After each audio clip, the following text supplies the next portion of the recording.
lagi dengan kita di Catatan Muda. Catatan Di muda. video kali ini kita akan membahas tentang hal penting apa saja sih yang kalian harus perhatikan sebelum mendaftar SNPTN 2021. Betul. Nah, jadi kan kalian semua nih pasti mau dong lulus di SNMPTN 2021. Jadi, untuk membantu kalian lulus, kami berikan poin-poin penting yang harus kalian pahami. Nah, poin yang pertama yaitu adalah mengenai pilihan. Nah, di tahun ini kita diberikan 2 pilihan. Nah, di antara 2 pilihan ini, kita diwajibkan untuk memilih PTN yang ada di daerah tempat tinggal kalian atau di daerah kalian bersekolah.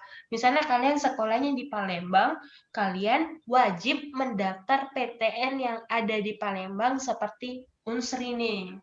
Beda sama tahun lalu. Kalau tahun lalu itu boleh dua-duanya bebas, kalian mau di mana aja.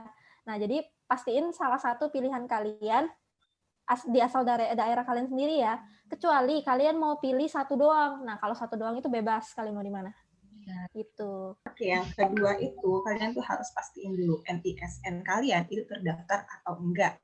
Dan untuk melihat terdaftar atau enggak itu bisa kalian cek di laman nisn.data.kemdikbud.go.id dan pastikan banget itu tuh udah terdaftar atau belum, karena kalau misalnya ada masalah itu harus cepat-cepat kasih tahu ke pihak sekolah agar kalian tidak tersendat waktu mengurus untuk pendaftaran SNMPTN nanti gitu.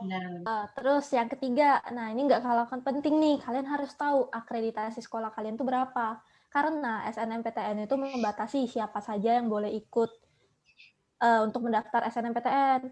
Yang pertama, kalau akreditasi sekolah kalian C, itu hanya 5% dari pemeringkatan teratas yang boleh ikut. Yang kedua, kalau akreditasi kalian B, itu cuma boleh ikut 25%. Yang ketiga, kalau akreditasi kalian A, itu 40% boleh ikut. Jadi, pastikan kalian tahu akreditasi sekolah kalian itu apa. Nilai lapor yang diharapkan atau yang sangat-sangat yang untuk disarankan ikut SNPTN adalah nilai lapor yang konsisten di semua nilai rata-ratanya. Jadi, ke-6 mapel ini kita rata-ratakan di 1 semester, 2, 3, 4, 5. Nah, kalian itu harus naik terus gitu. Walaupun mengalami penurunan, itu nggak jauh-jauh banget. Seperti penurunannya 0, atau 1, nggak sampai yang turun benar-benar drastis gitu. Betul, jadi itu disarankan sih ya, nggak bisa jadi patokan juga balik-balik lagi ke penilaian PTN. UNIF, dia mau nilainya gimana, tapi Benar. disarankan, makanya kalian yang dari kelas 10 nih, boleh pertahanin nilai kalian, biar nggak anjlok-anjlok banget, nggak zigzag gitu loh.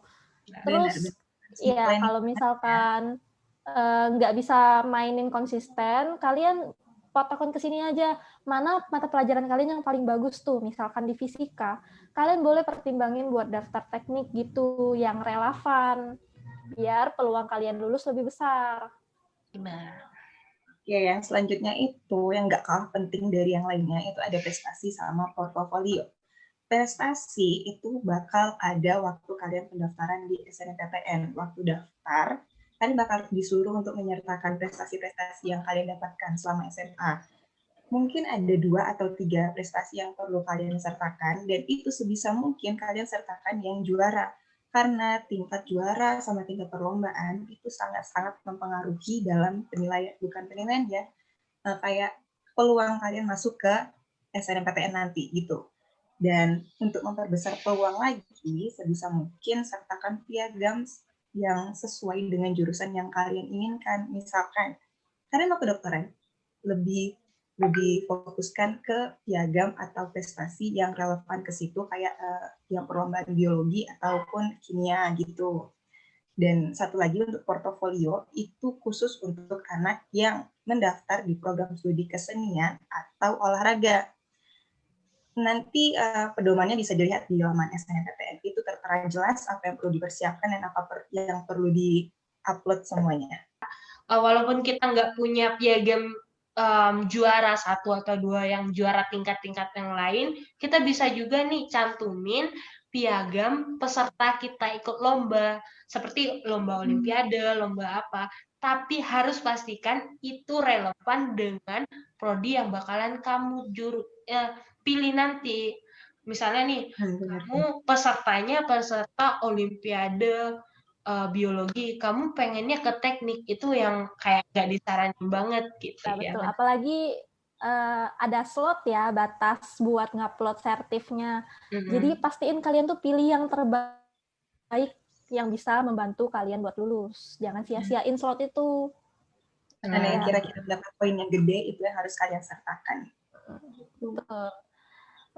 Terus lanjut, poin berikutnya itu keketatan jurusan. Nah, jadi kalian kan nggak mungkin tuh bandingin nilai kalian di sekolah ini sama sekolah yang lain, karena indeks sekolah masing-masing itu beda. Nah, kalian bisa jadiin keketatan jurusan itu sebagai patokan. Ceknya itu tuh di laman SNMPTN. Nah. Jadi bakal ada persentase yang paling kecil itu artinya persentasenya keketatannya itu lebih ketat. Jadi misalkan persentase keketatan jurusan A di PTN A itu 5%, keketatan jurusan B di PTN B itu 10%, artinya yang 5% ini lebih ketat dan daya saingnya lebih tinggi. Yang di B ini lebih rendah gitu. Jadi kalian harus tahu dulu itu. Track record alumni itu sangat berpengaruh dalam kita mendaftar SNPTN. Nah, untuk mengetahuinya, kita bisa tanya nih ke guru BK atau guru-guru TU untuk daftar nama-nama kakak-kakak tingkat kita yang dulu pernah masuk. Universitas itu sangat melihat riwayat alumni yang sudah dia tarik. Kalau misalkan prestasinya bagus, IPK-nya bagus, bakal lebih banyak lagi dia narik dari sekolah kalian di tahun berikutnya gitu. Benar-benar. Hal lain yang perlu kalian ketahui di SNMPTN itu ada pemerataan namanya. Artinya itu di sini ya, anak daerah itu lebih diprioritaskan kalau dia mendaftar di universitas di daerahnya. Misalnya aja ada anak yang berdomisili di Palembang, terus dia mendaftar di Unsri. Anak yang domisili di Palembang ini akan lebih diprioritaskan daripada anak yang mendaftar dari daerah luar. Jadi itu tuh untuk memeratakan pendidikan di daerah-daerah. Jadi anak daerah itu akan lebih diprioritaskan untuk masuk di universitas yang dia daftar di daerahnya tersebut. Itu. Betul, Kak. Meskipun yang di luar nilainya lebih bagus ya, tapi tetap aja yang di dalam daerah sendiri itu yang diprioritaskan. Betul gitu. Oke, lanjut. Poin terakhir nih. Kalian harus tahu prioritas dalam memilih jurusan. Jadi, untuk urutan pilihannya, itu balik lagi ke keketatan jurusan tadi loh. Kalau yang misalkan pilihan 1, ini disarankan nih ya, buat milih yang keketatan jurusannya tuh lebih tinggi. Sementara di pilihan 2, kalian harus kasih jarak buat yang keketatannya sedikit lebih rendah, jauh lebih rendah gitu. Karena universitas tuh bakal seleksi dari yang pertama dulu. Kalau misalkan pertama nggak diterima, universitas bakal seleksi yang pilihan kedua. Nah, kalau misalkan kalian pilih keketatannya deket-deket, itu kalau misalkan yang pertama udah nggak diterima, otomatis yang kedua karena deket kan, itu juga bakal nggak diterima. Jadi lebih baik untuk amannya, kalian cari yang selangnya lumayan loh, gitu. So, itu semua hal yang perlu kalian ketahui untuk SNMPTN. Kalian harus sangat-sangat memperhatikan hal-hal tersebut biar persiapan SNMPTN kalian bisa berjalan dengan baik. Gitu. Betul nih. Jadi pastiin kalian benar-benar paham ya dasar-dasar ini. Dan jangan lupa. Kalian harus berdoa. Karena doa adalah kunci dari segalanya. Betul. Kami juga doakan semoga kalian bisa cepat-cepat menyusul kami nih masuk ke PTN. Semangat pejuang PTN 2021. Optimis terus. Dadah.